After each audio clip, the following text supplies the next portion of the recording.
nothing changes.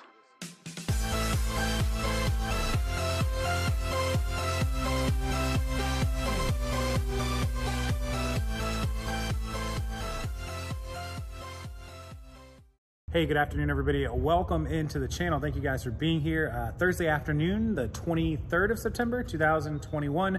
And if you can't tell, we're at my storage unit. So if you're new to the channel, we store a lot of pallets and inventory in our 250 square foot. It's a 25 by 10 climate controlled storage unit just around the corner from where I live at my house. I used to store it in a warehouse in Tampa. I live north of Tampa in Florida.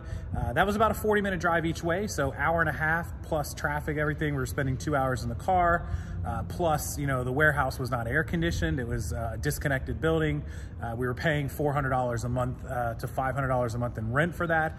This 25 by 10, 250, which was enough for us for now. We may need to get bigger or get a second unit, is only $360 with insurance, which we also didn't have down at the warehouse.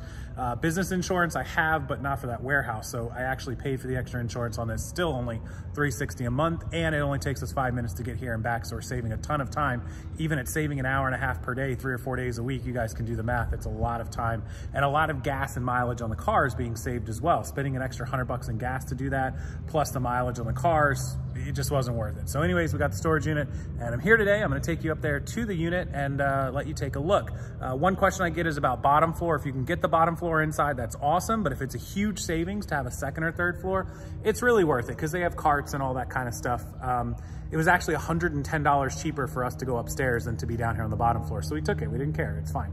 All right, so we're gonna walk inside to our unit, let you guys kind of take a look at how we store stuff. So most of these units have rolling carts that you can use. So, you know, obviously if you're on the bottom floor and it's perfect, great, you can roll right in, you're right there. That makes the most sense. But if you're not, then you'll just jump onto the fancy elevator and you'll go up to your unit. These elevators are kind of weird. Look at all the padding, right? So you go up to your unit, it just takes a second and you're there. Like literally if you have stuff that you're rolling in, you just roll them in the cart, roll them in the elevator right here. And then you go into your unit. So I just had to ride the elevator back downstairs to actually grab a cart and then ride up. I was talking to you guys about a cart, not realizing the whole time I needed a cart because the point of me coming here wasn't just to film this for you guys. I told you guys I'd film it next time I came, but because I wanted to grab some inventory to take home and I need to put it on a cart and roll it out of here. So I had to ride up and down the elevator. Okay, so looks just like it does, you know, downstairs, just a whole bunch of storage units. Upstairs, fully climate controlled. And yeah, so let's go inside the unit, take a look. All right, so this is inside our unit. It's 25 by 10 again. And we have a pallet jack. We paid like $350 or $375 for this thing. The reason is because we buy pallets, we buy Gaylords. If you're just buying normal inventory that you can roll up here on carts or in bins or whatever, on the cart, roll it in the bin and you're storing it, you don't need a pallet jack. But we needed a pallet jack because we'll get a pallet delivered outside and then they drop it downstairs and we take our pallet jack down and we roll it in there.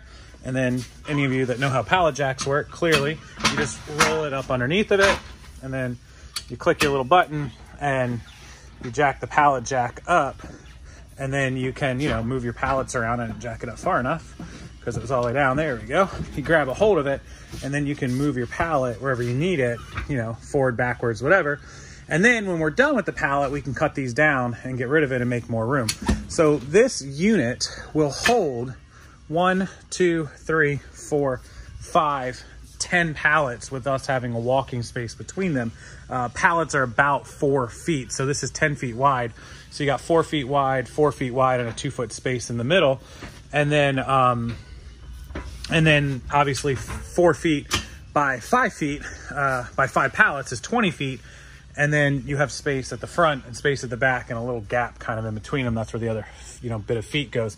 We left a space here. So this is the look inside. We actually bought, because the unit's kind of dark, so we bought these cool little things. Let me see if I can get them for you. Here. We bought these and we're gonna get some zip ties and we're gonna hang these down, like one there and one there. These were like 15 bucks at Walmart. And then one there so we can kind of see better when we're in the unit. But yeah, so this unit, what we have right now, We have 9 pallets in here. We have a pallet of all clothes. This is like a big bulk purchase we made. Pallet of more clothes. There's some LuLaRoe, Lululemon. There's other stuff on there. Another pallet of clothes. So we have about 3 pallets of clothes. I want to say this is about 1,500 pieces. I'm not totally sure. We have to go through it. There's some little bit of plush. We have this Gaylord here, which is full of remotes that we have to go through. You guys can see. A little bit more inventory. There's some video games and other stuff up on there that we have to go through. Another Gaylord of remotes, about 3/4 of one, and some plush and clothes up there. And then a pallet, about a half a pallet of remotes and other electronics here. Full pallet of remotes there, a huge pallet. And then this is our trash pallet. So what happens here is anything that we end up being junk, we just throw in here until we fill it up, and then we can roll this one out of here and take it to the scrap yard or whatever.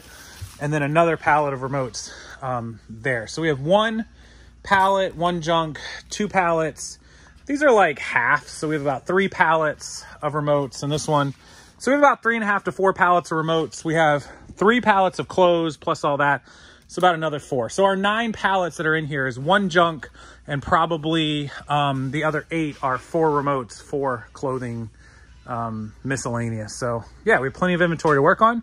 And basically what we do is come here, grab enough pieces to work on for the week, or at least for 3 or 4 days. That way we just have to come here literally once, maybe twice a week. We can load up some bins. We keep a bunch of empty bins like this, so we can fill them full of remotes, or we can fill it full of clothes. We can carry some of these bins home, and that gives us stuff to work on for a couple days. You know what I mean? You throw it in the back of the SUV, you can load up, or, you know, in my car in this case, you can load up 4, 5, 6 bins and go to town. So that's how the kind of the storage unit works. All right, so spent about 10 minutes in there. I got a bin of about 50, 60 remotes. The reason is it's Thursday. I'm gonna take these home, we'll clean and prep a lot of these and get them all listed by the end of the day tomorrow, Friday, 50, 60 listings. We're going out of town for Halloween. Horror Nights at Universal, Saturday and Sunday. I'll make some videos for you guys. If you wanna see those, put it down in the comment section. Let me know you wanna see that kind of content. Halloween Horror Nights. And so anyway, so I just needed enough inventory to get us through today and tomorrow. We'll be back from Halloween Horror Nights Monday morning after we check out from the hotel. We're driving back, we'll do our shipping, and then we'll come over to the warehouse and grab more inventory to last us next week. I'm not grabbing it right now, I'm in my car anyway. So yeah, just need the 1 bin, and that'll give us enough to clean, test, prep, and list, work on today, Thursday, and tomorrow, Friday. So when I first bought this car, I used to put it in car shows and do all that stuff, and now I'm just like, it's a bin of remotes. It is what it is. I gotta go wash the car anyways, but I'm not as careful with it as I used to be. I should be, but yeah, it is what it is. I won't haul a whole bunch of pallets, but I'll put a bin of remotes in it once in a while. Oh, and the obligatory people that told me I rented this car or leased this car, which, by the way, guys, leasing a car still means you have to get approved for it for the credit and make the payments, but there's nothing wrong with leasing cars. Business owners do it all the time. Anyways, I didn't lease this. I own it. I financed it. So anyone who uses that, he leased it, is just an idiot. They don't know what they're talking about. They don't realize the financial implications of that. Because whenever somebody says, oh, he just leased it, they're trying to downplay your ability to afford the vehicle, when in fact you still have to afford the vehicle. But anyways, I bought it. And the bigger point is the people that said I rented this car for videos or shows, whatever. What was it, 5 years ago I've had this car. Turns out I did finance this car, but I'm actually about to pay it off. I own it and a few more payments, so yeah. All right, so that was a little behind the scenes look at our storage unit, what we do. Once we get it home, now pretend like this is a much bigger bin. The bins we use down in the garage hold about 100 remotes. So we'll bring home a couple of those, that way we have a few hundred to work on. But anyways, I'll take a smaller bin of, 20, 30 remotes, whatever it is I'm working on for the day. I'll bring it up here into the office, and you can sit and we can test them. If you don't know how I test them, it's pretty easy.